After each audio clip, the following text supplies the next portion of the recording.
This is another video where I'm just documenting some of the memories that I have of my school days, way back in the 1960s. I think, you know, baby boomers at our age, we're getting on, and it's good to document our memories of, and my memories are only just from my perspective. I'm not saying that what I'm saying are absolute facts, because I can only remember from my own perspective of how things appeared to me. So, other people who lived at the same time and knew me, and went to the same school I did, grew up in the same town as I did, that you might have a totally different perspective of how things went. But I can only say things from my own perspective, and that's about it. But what I want to do is I had 5 years of school cadets. Very interesting, because that experience, when I had my year in the Air Force training as a civil aviation communications operator, we had a 4-week recruit course, and because of my 5 years experience in school cadets and 2 junior NCO course at Blenheim Military Camp during the holidays and a senior NCO course at Blenheim Military Camp, I came top of my recruit course because of the training and experience that I had. I got by my 6th year of secondary school, I got to the dizzying rank of a staff sergeant. So, but I lost the crown.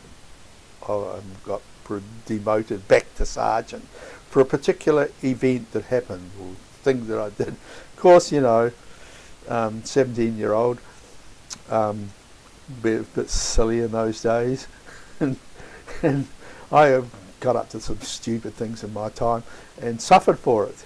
And this was one of the events. Now, what we did, we had a cadet camp. In 1965, we went to a valley which is north of Blenheim, not far from Tuamarina, for those who know, called Pukaka Valley. And what happened at the 3rd formers, they had their own camp. And then the rest of us, we went further up the valley, and we had all sorts of different exercises and things that we did, and bivouacked. And of course, I, being part of a scout troop, I had my own little tent, which I borrowed from the scouts, returned it many years later out of guilt, but I had my own tent, so I slept in my own tent. Now, one of the things that I bought, and I had a hankering for, I bought the starting pistol, and it was a little wee tiny sort of starting pistol, and it held about 5 or 6 rounds in a magazine in the handle, and they fired 22 shots. And instead of firing out through the barrel, it fired through the top, and it sounded just like a 22 going off. Anyway, silly me, instead of leaving the thing at home, I took it with me on this camp. And we were out somewhere in the bush somewhere, and I started firing the thing off. Well, I got caught up with, and teacher Jimmy Knowles, who was a science teacher at Marlborough Boys College, he grew into a big panic, and he says, "You're out, you're out, you're out," and almost took the starting pistol off me and confiscated it, and then I was confined to my tent for the evening, let out later on in the evening. Anyway, a few days later, Jimmy called me into his office and gave me the starting pistol back, and it looked like they'd had a go at firing it because there was a round stuck in the magazine of it. Anyway, he said, "I'll take the crowns, promote you back to sergeant," and that's what happened. But some silly things that went on. Anyway, what happened that night was I came back to my tent and found that somebody had cut the guy ropes to it, And apparently there was a group, and I don't know who they were, that acted as guerrillas and came through and caused a bit of disruption. And I never knew who they were, and I don't know to this day, but that's what happened. And probably, that's what, there was about a little small group of pranksters decided to do that. And yeah, so that was the school cadets. Interesting about being involved with school cadets. And we used to have a Sgt Major Upton, and he was a liaison officer from the army, and he had a very loud booming voice. And I remember being at a military camp in Blenheim doing an senior NCO course. We had this guy in our barracks who could do a marvellous impression of him. He could just do it off to a T. But Sgt Major Upton here, I saw him because I travelled in a truck with him out to Pukaka Valley, and found that he was a very interesting guy, and on a personal level he was great. And it's a pity I didn't meet up with him later and share memories, but still, that didn't happen. I wouldn't have known how to contact him anyway.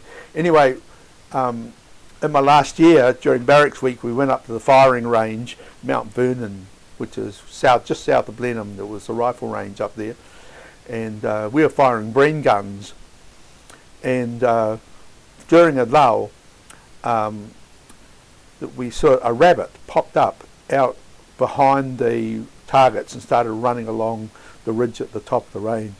And Sgt Major Upton picked up a Breen gun and fired it from the hip at this rabbit, and you could see the bullets hitting the ground behind the rabbit, but he missed and the rabbit disappeared. That was a funny incident.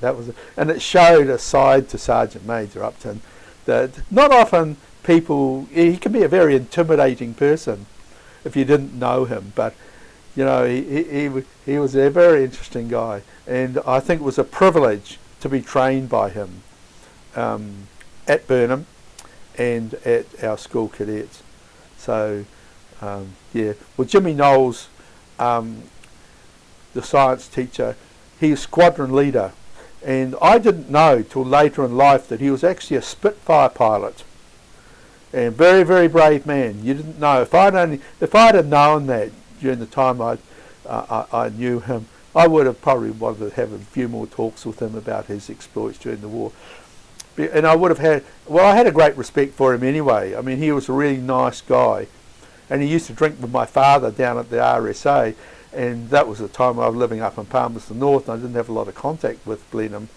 But if I had known, I probably would have gone back to Blenheim, gone with Dad down to the RSA, and met up with Jimmy again, and seen him as an adult rather than as a naughty student. And it probably would have been a great closure to things. I never really met many of my teachers at secondary school afterwards. I remember Mr. Hinchy, who was our geography teacher and our form teacher in my last year, I think, of the last year of school. And he did come for a meal at our place, and that was really great. He was the only teacher who did that. We showed him all the 8mm movies. Mr. Hinchy was a real character of a guy, and he used to tell a lot of anecdotes about his exploits. And he tended to be a bit hands-on with students. And I remember one kid gave me cheek, and I went to punch him, and I hit his suitcase instead, and I put a big gouge out of my hand. It was bleeding like anything.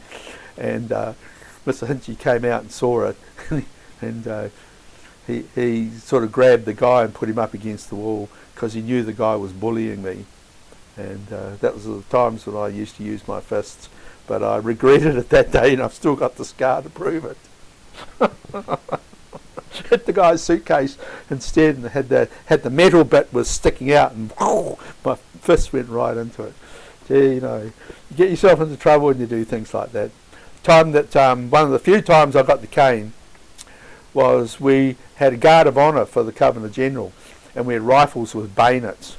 And I remember after one practice session, we'd go back at the rear of the orderly room there's a tree, and several of us used the tree for bayonet practice, and we got caught, and I got 3 of the cane for that.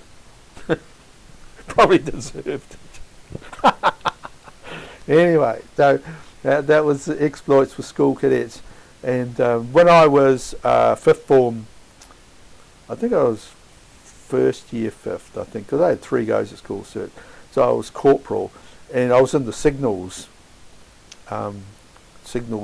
group, and we played around with radios, and that really started my interest in radios. And later on, in the 1980s, I got friendly with a guy who was an amateur radio enthusiast, and I learned how to do amateur radio. Got my Morse, got a amateur radio license, and I used to try to make radios and spend 3 hours making one and about 12 hours trying to make it go, and wasn't always very successful. You know, I always dealt with transistors. Never tried to deal with 240 volts, because my friend told me he was dealing with a transmitter, and it was about 1,000 volts going through this thing, and he put his screwdriver in the wrong place, and he said he saw this big flash in front of his eyes, and he showed me his finger where there's a big gouge out of it, where the spark hit it. 1,000 volts. Not much current, he wasn't electrocuted, but it certainly made his heart beat a bit faster. So, you know, my being in the signals corps in cadets really made me interested in radios and things like that, and that was great.